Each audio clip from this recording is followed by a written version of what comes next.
Rosalie, ano ang detalye sa manifesto support ng House of Representatives para kay PBBM? Ela, sa gabay ng saligang batas, muling idineklara ng House of Representatives ang buong suporta para kay Pangulong Ferdinand Bongbong Marcos Jr.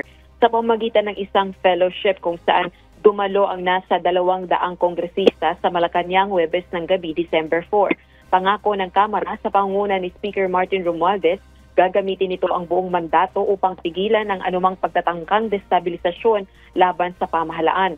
Ginawa ang deklarasyon sa pamamagitan ng isang manifesto ng suporta at ipresenta kay PBBM. Nakasaad dito ang commitment ng House of Representatives na ipagtanggol ang democratic institutions at sovereignty ng bansa. Gayun din ang katapatan ng House members para kay PBBM. Binigyang diin nito na magiging mapagbantay ang Kamara upang matiyak ang kaligtasan at stability ng Administrasyong Marcos Jr. Kinundena rin ang anumang pagtatangkang pabagsakin ng gobyerno. Pirmado ang manifesto of support ni Speaker Romualdez at iba pang House officials.